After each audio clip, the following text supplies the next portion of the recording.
Después de haber escuchado la exposición de la doctora, la verdad es que había considerado algunos puntos y vamos a coincidir en lo mismo y voy a hacer una breve revisión, ¿no?, de los conceptos que son importantísimos y va a coincidir con lo que ya la doctora había expuesto, ¿no?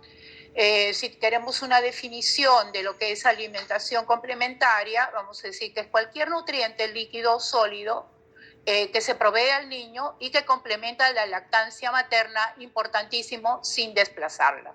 Entonces estamos de acuerdo que debe continuar la lactancia materna hasta los 2 años. También podemos decir que es el proceso de introducción de alimentos adicionales, pueden ser lácteos o no lácteos, diferentes a los de la leche materna, que se inicia a los 6 meses de edad. Ahora, ¿cuáles son los objetivos de la alimentación complementaria? Ya lo había dicho la doctora: contribuir al desarrollo y crecimiento del niño, contribuir con el desarrollo del aparato digestivo, ¿no?, importantísimo, suplementar nutrientes suficientes. Lo cuarto, nos va a ayudar mucho a establecer hábitos y, sobre todo, algo muy importante que nosotros coincidimos, la mayoría de los profesionales, en que esta es la etapa en que se le enseña al niño a comer. Esto es un punto muy importante. No tanto es la cantidad de lo que vaya a consumir, porque, como ya lo explicó la doctora, ¿no?, hay una neofobia, entonces hay una aversión a alimentos nuevos, entonces eso va a demorar, pero es importante que se le siga insistiendo. Poco a poco el niño va a aprender a comer. Entonces vamos a enseñarle a distinguir sabores, colores, texturas y las temperaturas diferentes, ¿no? Quinto objetivo, colaborar con la conformación de hábitos de alimentación saludable y considerar un aspecto también importante que va a estimular el desarrollo psicosocial, ¿no? Es un momento para que el niño aprenda a compartir con la familia. Es importantísimo que él vea que las demás personas comen y lo que come es algo similar a lo que se ofrece a los demás. ¿Qué características debe tener la alimentación complementaria? Debe ser completa, incluir alimentos de todos los grupos, debe ser variada, ¿verdad? Pero bueno, hemos dicho bien claro, poco a poco. No vamos a variar todos los días ni en todo momento, sino que cada 2 o 3 días, cuando iniciamos, debemos ir variando. Equilibrada, es decir, debe proveer los nutrientes en proporciones y en relación adecuadas. Esos van a ser representados por sus alimentos fuente. Debe ser suficiente, ¿no? Debe cubrir requerimientos tanto calóricos como de los otros nutrientes. Y adecuada, es decir, debe estar adaptada a la etapa del desarrollo en que se encuentra el niño, ¿no?, haciendo especial énfasis en caracteres organolépticos, como ya lo hemos dicho: olor, sabor, consistencia, textura. ¿Cuáles son las recomendaciones que debemos tener en cuenta en la alimentación complementaria? Algo importantísimo, y lo he colocado en el primer punto: la alimentación perceptiva. Luego vamos a tocar este punto porque es importantísimo en esta etapa, ¿no? Preparación y almacenamiento seguro de los alimentos complementarios. Ya lo había explicado la doctora, ¿no? El hecho de que debe ser en condiciones higiénicas, en condiciones salubres, que vamos a considerar que no se contamine con otros, que vaya a contaminarse con bacterias, hongos, o tal vez el agua con la que se prepara no sea precisamente potable. Entonces va a conllevar a que estos alimentos pues sirvan de vehículo para la llegada de gérmenes o de sustancias inadecuadas, ¿no? Cantidad necesaria de alimentos complementarios, la consistencia de los alimentos, ¿no? Eso es importantísimo, la frecuencia y la densidad energética, el contenido nutricional, ¿no?, y la alimentación durante y después de la enfermedad. Inicio de la alimentación complementaria. La alimentación complementaria, según los lineamientos, ¿no?, en un documento de la EXGAN, ¿no?, nos dicen bien claro: no se debe iniciar antes de los 4 meses, pero tampoco debe retrasarse más allá de los 6 meses. Y luego vamos a ver por qué insisto en este punto, ¿no? La lactancia materna deberá continuar mientras se introducen los alimentos complementarios. La leche entera de vaca no debe usarse como la bebida principal de los bebés antes de los 12 meses de edad. Y ya lo ha dicho la doctora, por el riesgo de la aparición de enfermedades alérgicas, ¿no? Y la atopía. Entonces, ¿cuáles son las creencias que existen a nivel de nuestra población y que vemos en las encuestas que se hacen sobre alimentación complementaria? La introducción temprana de alimentos diferentes a la leche materna. ¿Cuál es la, edad adecuada? ¿Desde cuándo se deben introducir alimentos diferentes a los de la leche materna? Hay madres que consideran que esto debe ser antes de la edad de los 6 meses. ¿Por qué? Por ejemplo, una característica que ellas ven es que el niño se saborea cuando ve que la madre ingiere alimentos en su presencia. Niños que, según lo que refieren las madres, ¿no? Cuando la ven que ella está comiendo y tienen 3 meses, 4 meses, entonces las madres pretenden darle alimentos a esa etapa. Y ya lo ha dicho la doctora, es el riesgo de las infecciones. Este niño no va a poder defenderse, todavía no está maduro su sistema inmunológico, el sistema digestivo sobre todo, que va a permitir a través de las vellosidades intestinales el paso de estos gérmenes, ¿no? Otra de las cosas que dicen es que la lactancia materna no calma la sed y que deben administrarse infusiones azucaradas. Eso es un error. Ya todos los que han hablado sobre lactancia materna han referido a las claras que el niño sí satisface la sed. Y esta es una apreciación que tienen las madres y que nosotros debemos desterrar. No es necesario administrar infusiones. Algunas, ya lo hemos reconocido, las infusiones van a actuar como antinutrientes y además ya estamos acostumbrando a nuestros niños a recibir alimentos azucarados. Para evitar los gases se le debe dar mate de hierbas. Es lo mismo que decíamos anteriormente con relación a las infusiones azucaradas. Los gases se pueden eliminar mecánicamente a través de eliminar el chanchito, ¿no? Simplemente cambiando la posición del niño y palmeándolo en la espalda. Eso nos va a permitir que el niño naturalmente elimine sus gases. No hay necesidad de darle un mate de hierbas como acostumbraban nuestras bisabuelas, ¿no? O los que nos antecedieron. Otra de las cosas que las madres a veces hacen la pregunta, dice, pero debo darle a probar alimentos para que se vaya acostumbrando. Eso también es errado. Nosotros vamos a considerar que la edad más adecuada es a partir de los 6 meses y luego allí ya vamos a ir dándole los alimentos que le corresponde de acuerdo a la edad. Introducción tardía de alimentos. El temor que existe en las madres es que el niño aún no tiene dientes, no ha completado la dentición y no va a poder masticar. Entonces, ¿qué hacen? Preparan sopitas, calditos, ¿no? Que son más fáciles de pasar, según las madres, o licúan todo. Entonces, a esta edad, cuando ya iniciamos la alimentación complementaria, que debe ser a los 6 meses, todo debe ser triturado con un tenedor. No es necesario licuar, ¿no?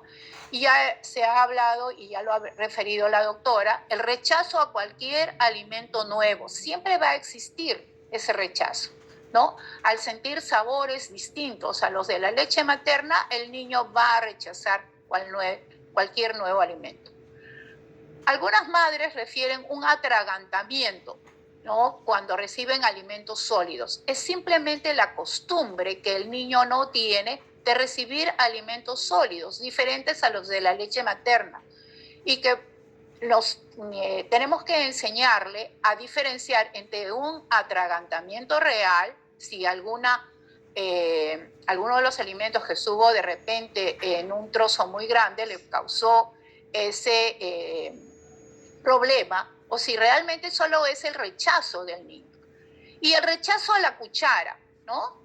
Recordemos aquí, nosotros recomendamos que la cuchara con la que el niño aprende a comer deba ser una cuchara de borde redondeado, no borde filoso. Si es una cuchara que no tenga el frío del metal, ¿no? Porque a veces el metal es muy frío y el niño es sensible, entonces rechaza la cuchara. Ahora, hay que reconocer que hay movimientos dentro de la cavidad del niño que son distintos.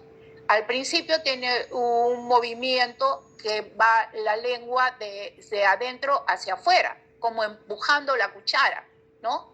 Y eso va a ser solamente una fase adaptativa hasta que él aprenda a mover la lengua de afuera hacia adentro llevando el alimento. No es que rechace, ¿no? Entonces hay que enseñarle a los padres a diferenciar cuándo está rechazando la alimentación o cuándo es que está aprendiendo a comer, ¿no?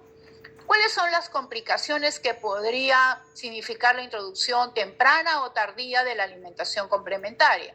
Si es temprana, podemos causar daño renal por sobrecarga de solutos, que todavía a esa edad no garantizamos la madurez inmunológica, el riesgo de enfermedades crónico-degenerativas y el riesgo de alergia alimentaria.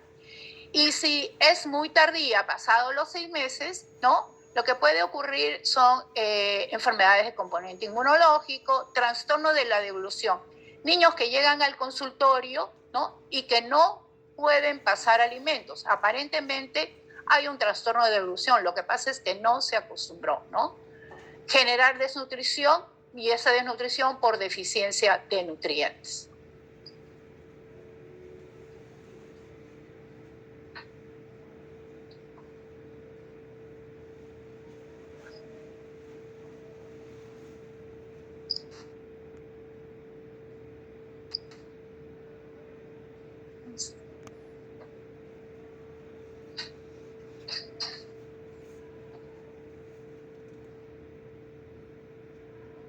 No va a ser.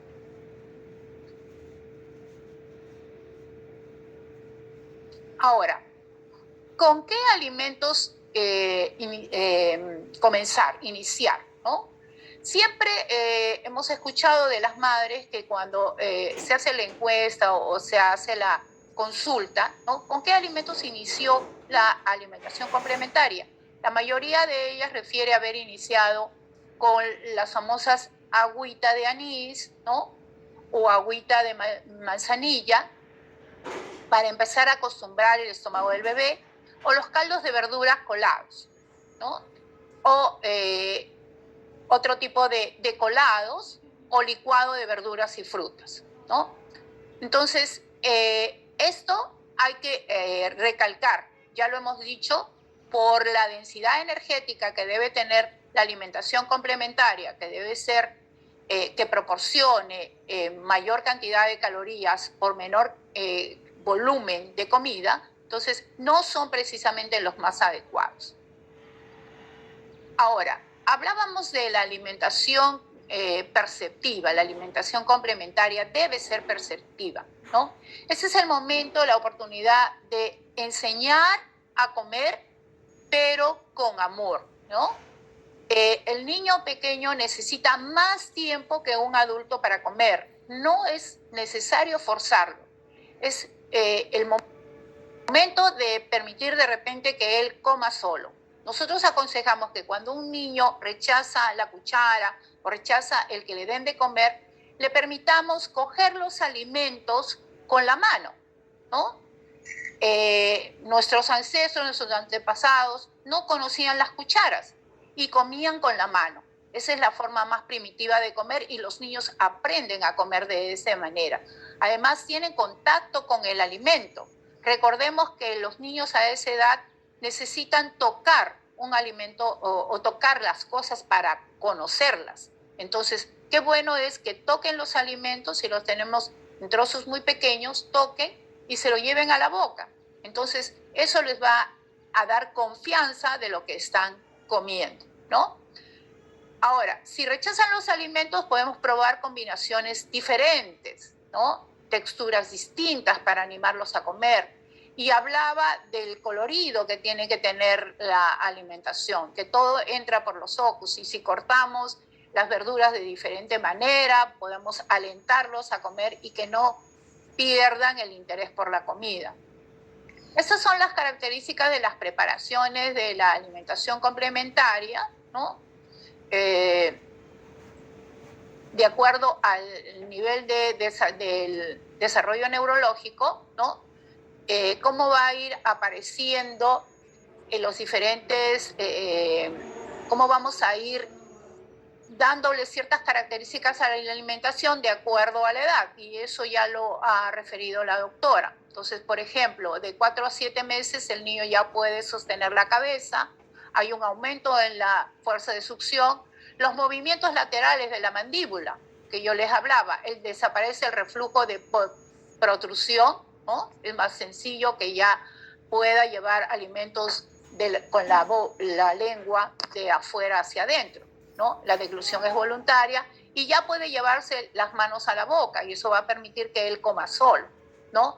Entre los 8 y 12 meses hay un buen control muscular, ya chupa la cuchara con los labios, ¿no? Empuja la comida hacia los lados, toma alimento con las manos, ¿no? Entonces ya hay movimientos rotatorios masticatorios. ¿Cuáles son las prácticas inadecuadas que van a generar déficit de nutrientes? Por ejemplo, en lo que hablaba la doctora y mostraba nuestra triste realidad a nivel del país, ¿no? En cuanto a la anemia, ¿no? Prácticas que van a llevar a este problema va a ser la disminución de la lactancia materna. Antiguamente, esta etapa de la alimentación complementaria tenía el nombre de destete, erróneo. Se consideraba que para empezar a dar de comer al niño había que destetarlo y sustituir la leche materna por otras presentaciones de la leche o las llamadas fórmulas. Entonces, esto generaba que nuestros niños no recibieran la leche materna, que ya lo han explicado, ¿no? La absorción del hierro de la leche materna es mayor que la de otros alimentos, es el 50% del hierro biodisponible, ¿no? La pobre ingestión de alimentos ricos en hierro hemínico, ¿no? Usualmente las madres consideran que no le deben dar algunos alimentos de origen animal, porque van a llevar a los niños a tener problemas renales. Así me lo han dicho muchas veces en la consulta. Es que yo estoy cuidando su riñón y no le doy carne, no le doy hígado, no le doy pescado, ¿no? Entonces eso es un error. Nosotros tenemos fuentes muy ricas en hierro que pueden ser proporcionadas a los niños pequeños, ¿no? Tenemos el hígado de pollo, el hígado de res, ¿no? La famosa sangrecita. Ahora hay presentaciones comerciales de sangrecita que se pueden utilizar, ¿no? Y que pueden servirnos, no son muy caras. Y el uso de alimentos que actúan como antinutrientes, las famosas agüitas o mates de hierbas, ¿no? Eso también, aquí les mostraba un cuadro, ¿no? De fuentes de hierro hemínico, como les decía, carnes rojas, sangrecita, vísceras, pescado. Eso nos va a ayudar mucho. Otra de las prácticas inadecuadas es el uso de preparaciones de baja densidad energética y en cantidades inapropiadas. Entonces, eso va a generar el problema de la bajo peso en nuestros niños en estas etapas, ¿no? Entonces, ¿qué es lo que conviene? Aumentar la consistencia y la variedad de los alimentos, ¿no? Al inicio puede ser tipo purés aplastados hasta los 6 meses y poco a poco hacerlo más sólido y en trozos, ¿no? La frecuencia de consumo y la densidad energética son importantísimos, ¿no? Aumentar el número de veces que el niño recibe alimentos complementarios conforme vaya creciendo. La doctora nos hablaba de 5 comiditas al día y eso es importante. ¿Por qué? Porque la capacidad gástrica del niño es menor, ¿no? Y la cantidad también va a depender mucho de la densidad energética que utilicemos. Aquí estamos un cuadro que ya lo deben haber mostrado. Número de comidas para cubrir el requerimiento energético, ¿no? Estas son las recomendaciones de energía y macronutrientes que deben recibir los niños.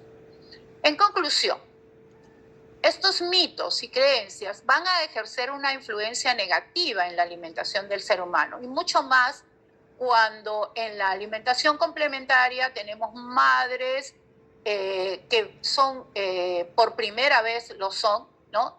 Y que buscan que informarse a través de todos los sistemas de comunicación que tenemos y que no precisamente dan las orientaciones más adecuadas. Entonces, el profesional de salud tiene la tarea de desterrar estos mitos, ¿no? Porque van a provocar serios problemas sobre los niños que están en pleno crecimiento. Muchas gracias. Bueno, agradecemos tanto a la licenciada Susana Niceto,